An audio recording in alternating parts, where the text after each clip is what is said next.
자, 안녕하세요. 강의 다시 시작을 하겠습니다. 계속 이미지 분석을 해드리겠습니다. 지금 저기 보시는 이 이미지는 여러분들 보기에 어떻습니까? 일단 석양이 지는 해가 지기 전의 모습인데 하늘이 빨갛고 그 사이로 태양이 보입니다. 그 밑에는 바다인지 강인지 호수인지 수면 위에 배들이 보이고 역시 해의 잔광이 호수 위에 이렇게 반짝입니다. 여기서 제가 여러분들께 드리고 싶은 거는 이 이미지를 골라서 여러분들한테 보여주는 이유는 바로 이겁니다. 요거 빛 이게 주광원이에요. 우리가 그 촬영을 할 때는 빛이 없으면 촬영을 할 수가 없는데 지금 이 이미지에는 그 강력한 빛이 존재를 해요. 그죠? 여기. 근데 이렇게 그 빛을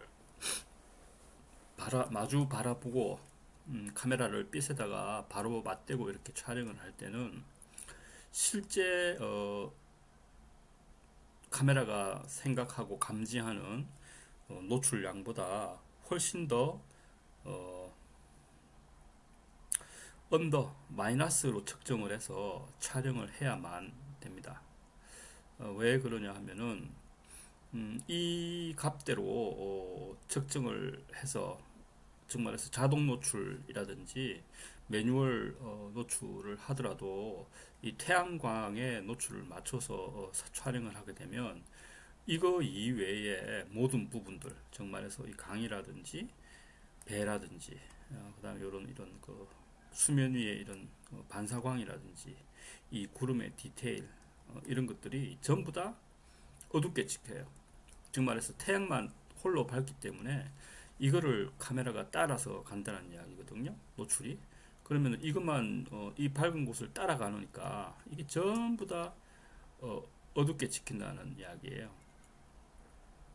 지금 여기 보면 근데 이 촬영은 여기 보면은 노출이 오버가 되어 있는데 태양광은 뭐 노출이 오버되든 그 과다 오버라는 이야기는 이제 과다 노출이라는 이야기인데 노출 오버라고 이야기를 하죠.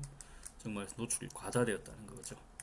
여기 보면 이 부분이 노출이 과다됐는데 노출이 과다되든 그다음에 또 뭐 원 스텝 오버이든 투 스텝 오버이든 그 이상의 오버이든 간에 뭐 사실 오버되어 있는 부분에 대해서는 뭐 오버니까 문제가 없어요. 근데 나머지 이 전체 면적에 해당되는 이런 부분들이 이 극소에 해당되는 사진의 면적에서 극소에 해당되는 면적을 오버시켜 줌으로써 나머지 90% 넘는 이런 큰 면적들이 노출이 적정 노출로 회귀함으로써 디테일과 재색 원래의 자기들 그 피사체의 색들이 살아난다는 이야기예요. 그래서 요거 살리려고 매뉴얼로 여기를 보고 측정을 해서 사진을 찍는다든지 촬영을 한다든지 아니면 자동 노출로 해서 카메라가 감지하는 빛 그대로 촬영을 하게 되면 이런 디테일의 그 나머지 부분에 대한 이미지적인 디테일을 우리가 간과하고 상실하기 쉽습니다. 그렇기 때문에 이런 강력한 빛이 이미지 안에 포함시키는 광경을 촬영을 할 때는 노출을 언더시키거나 일부러 빛을 적게 받도록 해줘야 돼요. 그래야만 이런 어두운 부분에 있는 것들이 살아난답니다. 그리고 또 하나 이 태양의 주변에 이런 거 다시 이 태양 주변에 이렇게 선이 쭉쭉 이렇게 뻗어져 있죠. 이걸 플레어라고 부르는데 플레어. 우리 눈으로도 볼 수 있고 카메라로도 찍힐 수가 있습니다. 이 플레어는 태양의 그 산란 흩어져서 비춰지는 것 때문에 생기는데요. 요거는 이 구름 사이에 빛이 구름 사이를 통과하면서 구름의 여러 가지 입체적인 면에 반사되어서 우리 눈에 흩어져서 들어오기 때문에 생기는 현상이에요. 이게 이제 구름 때문에 이제 생겼는데, 이런 플레어가 우리 렌즈 자체도 이렇게 유리가 이렇게 되어 있지 않습니까? 카메라 렌즈 앞에 이렇게 카메라가 이렇게 있으면 이 렌즈 자체에도 이 경사면, 그러니까 빛이 이렇게 비스듬하게 정면으로 들어오지 않고 이렇게 비스듬하게 들어오거나 이럴 경우에 이 렌즈의 경사면, 정면으로 들어오지 않고 측면으로 들어오기 때문에 이 렌즈 내에서도 산란이라는 게 발생을 해요. 빛이 흐트러져 들어오죠. 그래서 렌즈도 플레어를 발생하기도 해요. 렌즈 이 자체가. 근데 지금 여기는 자연 현상적으로 플레어가 발생을 했기 때문에 카메라를 태양에 이렇게 직접적으로, 비스듬히가 아니고 직접 보고 찍어도 이 플레어가 이미지 그대로 우리 이미지 촬영하는 대로 플레어가 이렇게 나타나 있는 거죠. 자, 이런 게 이제 플레어다. 이런 것도 이제 알아두시고, 빛의 산란 때문에 일어난다. 흩어질 산자죠. 산란, 빛의 산란에 의한 현상이다. 이런 것도 알아두시기 바랍니다. 지금 이 이미지는 제가 노출에 대한 촬영법, 그 다음에 그 노출이 일어난 상황에 대해서 이야기를 드렸어요. 그 다음에 플레어가 나타나는 현상, 이거에 대해서 제가 이야기를 드렸습니다. 아시겠죠? 다음 이미지. 자, 다음 이미지는 이제 전체 지난번 사진 때 제가 다시 약속드린 대로 전체 사진을 새로 한번 보여드리겠다 이랬는데, 이거는 저기 그 네이버에서 제가 일부러 좀 찾았어요. 이런 사진이 어디 있는가 이미지 검색을 했더니 이제 이런 이미지들이 있어요. 이거는 이제 소백산의 어떤 그 성루인데, 성루 위에 어떤 그 동심원을 그리는 한 별이 있고, 그 별을 중심으로 아주 수많은 원들이 동심원들이 그어져 있어요. 자, 제가 어제 지난 시간에 말씀드린 대로 천체의 가장 중앙, 움직이지 않는 별, 이걸 무슨 별이라고 했죠? 예, 북극성이라고 했어요. 북극성. 이게 북극성이에요. 이 사진관은 북극성이 어디에 있는지 무엇인지 정확하게 알고, 그 북극성을 프레임에, 이 사각형 프레임의 한가운데에 집어넣었어요. 망루의 한가운데이기도 하죠.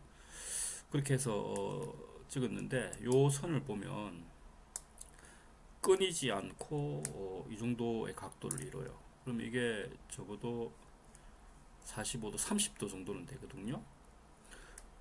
네? 그죠? 이 각도가 30도 정도 되잖아요. 요 각도가. 그 다음에 제일 크게 이루어져 있는 원을 보면 요렇게 가다가 사라집니다. 이렇게 가다가 사라져요. 즉 말해서 이거는 조리개를 열고 찍었기 때문에 빛의 트레이스가 이렇게 흐리게 나오는데요. 조리개를 좁히고 찍으면 날카롭게 이 별의 트레이스, 궤적선이 날카롭게 떨어지는데, 요건 좀 두껍게, 지금 다들 보면 두껍고 경계가 모호하게 이렇게 트레이스가 형성된 걸 볼 수 있어요. 이런 거는 조리개를 열고 찍어서 그래요. 되게 어두운 밤이었던 모양인데요.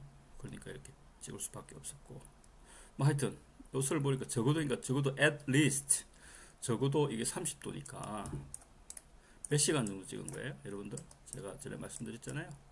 30도니까 1시간에 이 별은 몇 도를 간다? 360도 나누기 24 하면 되죠. 네? 24시간 하면 1시간에 15도 간다. 그러면 이거는 30도니까 적어도 최소 2시간을 찍었다라는 걸 알 수가 있어요. 2시간 동안 셔터를 열고 트라이포드 위에서 카메라를 위치시켜두고 예상을 하는 거죠. 이런 이미지가 찍힐 거라는 걸.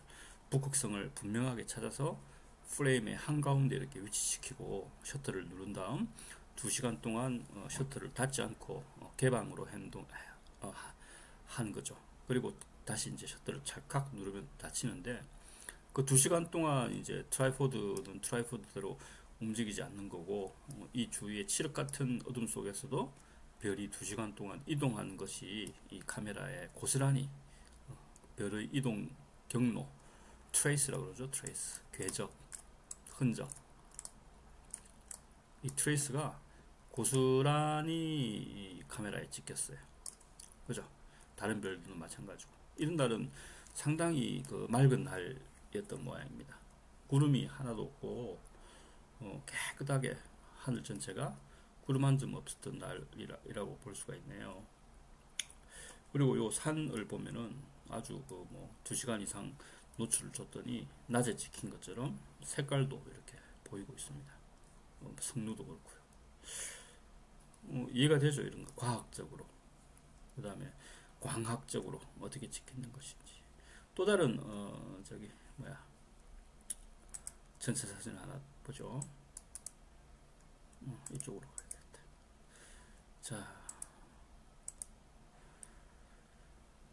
자, 이 전체 사진은 여기 북극성이 어디에 있습니까? 이 나무 뒤에 숨었네요. 그죠? 북극성이 이 나무 뒤에 숨었어요. 왜냐면 동심원의 중앙이 여기니까. 그죠? 요거는 그 저지대, 저위도의 사진인 것 같아요. 저위도로 갈수록 북극성은 지평선에 붙어 있을 수밖에 없지 않습니까? 뭐 지구과학 시간은 아니지만 하여튼 이래요. 고위도로 갈수록 하늘 꼭대기, 머리 바로 위에 이제 북극성이 위치해 있고, 그건 왜 그러냐면 지구가 이렇게 있으면 23.5도로 이렇게 이쪽인가? 이쪽으로 기울여서 자전을 하잖아요. 그러니까 북극성이 여기 있는 거죠. 그렇기 때문에. 그 다음에 적도에서 보면 이 지평선 상에, 이 지평선이잖아요, 적도에서는. 그러니까 이 지평선 바로 위에 북극성이 위치하기 때문에 이렇게 된답니다. 나무도 열대 나무들이네. 이거는 이제 더운 곳에서 찍으면 이렇게 돼요. 이해가 됩니까? 그에 반해서 이제 아까 그 사진은 우리나라에 찍었으니까 북극성의 위치가 한층 더 높죠. 근데 이제 북극 같은 데 가면 북극성의 위치가 이런 데 오죠. 머리 바로 위에 이렇게 된다는 거는 여러분들이 아시고 사진을 보시면 될 것 같아요. 자, 이 사진을 보면은 트레이스를 봅시다. 요 정도 트레이스가 갔어요. 그죠? 요 정도다. 이게 지금 이렇게 해보면 몇 도 정도 되겠어요? 이게 90도니까 45도. 이것도 한 30도 되겠네. 한 2시간 찍혔나봐요. 그죠? 근데 여기 보면 처음에는 이렇게 점이었다가 그죠? 처음에는 점이었다가 굵은 선을 그리다가 짧은 선으로 이렇게 지나갔어요. 이렇게 좀 대부분의 별들이 그렇게 돼 있죠. 처음에는 굵었다가. 요거는 이제 처음에는 조리개를 열었다가 뒤로 가면서 조리개를 닫았나 봐요. 초반 1시간은 조리개를 좀 열고 찍고, 그 다음에 후반 1시간은 조리개를 점점 줄이면서 찍으니까 이 별의 이 트레이스의 끝이 얇아지면서 어두워집니다. 조리개를 이렇게 셔터는 그대로 열어둔 상태에서 조리개만 탁탁 또 한 30분 있다가 탁탁 이렇게 빛이 덜 들어오게. 그러면 이제 많이 들어오던 빛이 점점 덜 들어오면서 이 끝이 희미해지면서 나중에는 흔적도 없이 이렇게 사라지는 이런 형태를 띠고 있어요. 모든 별 궤적들이. 이해가 됩니까? 사진에 나온 결과물을 보고 추측을 하는, 이제 그 추리를 하는 거죠. 당시 촬영 상태 했을 때의 상황을. 제가 보니까 뭐 그렇게 찍혀 있네요. 잘 아시겠죠? 나머지 전체 사진 하나 더 다시 봅시다. 마지막 거. 자, 요거는 이제 그 외국 사진인데 기가 막히게 찍혀 있죠. 어디 아프리카인가? 나무나 이 평원을 봐서. 자, 또 이야기한 대로 여기가 북극성이에요. 북극성. 자, 트레이스를 한번 볼까요? 쭉, 이 정도 되네. 그 다음에 이 트레이스는 이 정도 되고. 그죠? 전부 다 도는 게 아니에요.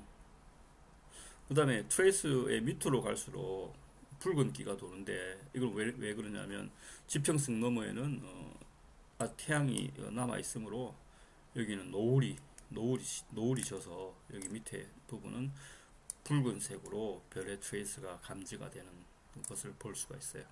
위로 갈수록 파랗죠? 그죠? 자, 이 트레이스를 보면, 자, 여기서부터 여기까지 이렇게 되네. 요거는 적어도 3시간, 4시간, 5시간 정도는 찍은 것 같아요. 그죠?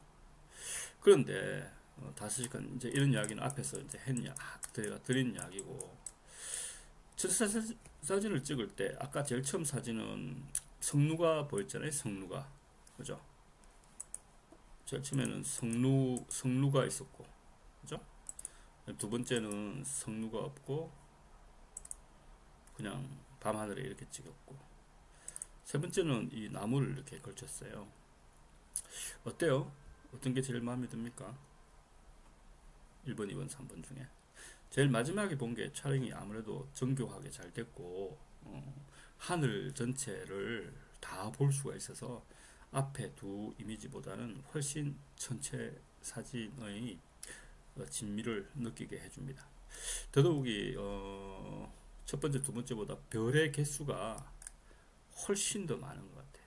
더 일기가 좋았다든지 아니면 전체를 더욱더 잘 관찰할 수 있는 무공해 지역에서 촬영을 한 것 같습니다. 우리나라만 해도 공해가 많아서 제가 어릴 때 하늘에서 봤던 그런 여러 가지가 아니라 수많은 별들이 지금은 볼 수가 없어요.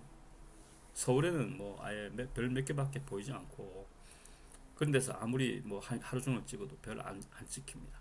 왜냐하면 구름이나 공해, 탁한 공기에 별이 안 보이기 때문에.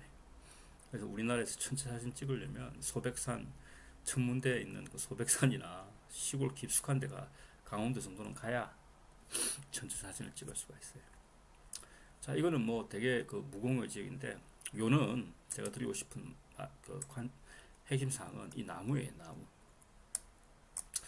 이 나무가 너무나 멋지게 이렇게 전체 사진과 어울려서 있는 거예요. 그렇죠? 이 나무가 없었으면 어쩔 뻔했을까요? 아주 심심한, 뭐랄까, 아주 심심한 그런 사진이 될 수밖에 없어요. 근데 이 나무가 너무나 뒤에 백그라운드하고 어우러져서 멋진 전체 사진이 나온 것 같아요. 별의 그 개수도 좀 많고, 그 다음에 이 카메라를 높였다가 눕혔다가 뭐 이렇게 왔다 갔다 하면 이 북극성의 자리도 프레임에서 여러 가지로 이렇게 뭐 여기에 위치시킬 수 있거든요. 나뭇가지를 이렇게 해서 뭐 이렇게 이런 전체 사진이 되겠죠. 이렇게 자기가 프레임을 정하기 나름이에요. 카메라를 들고 이런 곳에 갔을 때. 근데 이제 여러 가지 프레임 중에 이렇게 잡았다는 것도 상당히 고무적인 이미지인 것 같아요. 여러분들도 기회가 되면은 이런 전체 사진을 즐기는 기회가 올 수 있으면 좋겠습니다. 학기 중에 지금 이제 우리가 조건이 좋아지면 카메라를 들고 1박 2일로 전체 사진을 한번 찍으러 갈 수 있는 그런 날도 좀 있었으면 좋겠어요. 저는 적극적으로 진짜 기대합니다. 여러분들하고 그렇게 전체 사진을 찍을 수 있는. 어때요, 여러분들? 좋으면 예 해주시기 바랍니다. 예. 많은 학생들이 예라고 하네요. 좋습니다. 그러면은 우리가 이제 가는 것을 약속했다고 생각을 하고 전체 사진을 찍으러 소백산이나 저기 가까운 곳에 한번 뭐 동해안이나 뭐 이런 곳에 가면은 우리 이런 사진을 얻을 수 있으리라고 생각합니다. 참 좋은 사진이에요. 제가 찍은 건 아니지만 저도 뭐 전체 사진을 뭐 여러 번 찍었지만 이렇게는 못 찍었어요. 고백하건대 멋집니다. 하여튼 자, 그러면은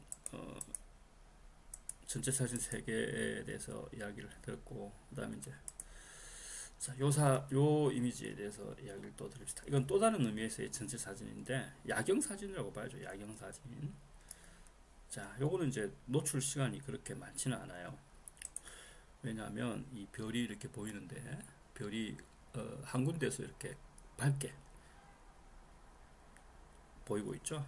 그러니까 한 30초, 뭐 10초, 1분, 뭐 그 정도의 노출 시간인 것 같아요. 아니나 다를까 도시가 보이는 그 야경이라서 별이 거의 안 보여요. 실제로 그쵸? 별이 없어요. 별이 지금 이런데 별이 있나, 이런 게 별인가? 별이 안 보이잖아요. 왜냐하면 이 밝은 불빛 때문에 별빛은 노출차가 너무 크기 때문에 있더라도 찍히질 않는 거죠. 눈에는 보이겠지만 이미지로 현현되지 못해요. 왜냐하면 이 밝은 불빛보다 불빛만큼 밝아야 이것도 보이고 이것도 보일 텐데 이 밝은 불빛만큼 보이질 않으면 이 노출차가 크기 때문에 이 노출을 맞추면 이 작은 어두운 그 별빛은 보이지가 않는 거예요. 그래서 눈에도 잘 안 보였을 뿐만 아니라 보이더라도 이 밑에 야경 위주로 야경의 노출이 맞춰져 있기 때문에 보이질 않습니다. 반면에 여기 달을 보면은 지금 반달이에요. 그죠? 반달. 반달이 아니고 초승달이죠. 초승달인데 여기 보면은 이 원의 형태가 살짝 보여요. 그죠? 이거는 착각 이렇게 빠른 셔터로 찍었으면 안 보일 거예요. 그러니까 이 모양에서 이 부분이 빠른 셔터로 찍으면 안 보여요. 근데 지금 이거는 최소 5초 내지 10초 정도의 살짝 뭐랄까 장시간은 아니지만 중장시간을 촬영 시간에 소요를 했기 때문에 달이 가지고 있는 여분의 빛이 여러분들 카메라 속으로 들어와서 이런 그 형태를 보여줄 수 있는 겁니다. 물론 육안으로 보고 있는 초승달의 모양은 정확하게 밝게 찍혀 있죠. 사실 밑에 도시의 불빛 정도의 밝기로 촬영되어 있는 것을 알 수가 있어요. 이 전체 사진을 제가 지금 설명을 쭉쭉 드리고 있는데 이렇게 밤하늘에 빛나는 이 달, 그다음에 이게 미안합니다. 그다음에 이 별, 그다음에 지난 시간에 이야기 드렸던 해, 이런 것들. 해와 달과 별 다 전체 사진이죠. 저는 헨리 혜성도 찍어왔어요. 이렇게 헨리 혜성. 혜성 있잖아요. 혜성. 이거는 뭐 엄청 찍기 힘든데, 아이고. 혜성 있잖아요. 떨어지는 혜성. 이것도 제가 촬영을 해봤는데, 이거는 패닝을 해야 돼요. 패닝. 이게 육안으로 안 보여서 이게 이렇게 날아가는데, 이 날아가는 궤적하고 똑같은 속력으로 카메라를 이렇게 패닝을 해줘야 돼요. 여기서 패닝 알죠? 그렇게 하면 이제 이 별이 그 패닝하는 시간만큼 노출이 먹어서 이런 별꼬리도 보이고 별머리도 보이는 이런 별똥별의 모습을 찍을 수가 있어요. 요거는 뭐 거의 초전문가급 수준의 이야기니까 요거는 뭐 나더라도 요건 소백산 천문대 정도 가야 촬영 장비가 또 따로 있어요. 그 촬영 장비 없이는 찍을 수가 없어요. 시중에도 팔지도 않고 천문대 정도는 가야 있습니다. 그렇게 해야 찍을 수가 있기 때문에 요거는 뭐 해성 사진까지는 요구하지 않지만 햇님, 별님, 달님 정도는 우리가 능히 아름답게 표현을 해낼 수가 있어야 되겠다 하는 측면에서 전체 사진에 대해서 말씀드렸습니다. 다음 시간에 또 뵙고 고생하셨습니다. 감사합니다.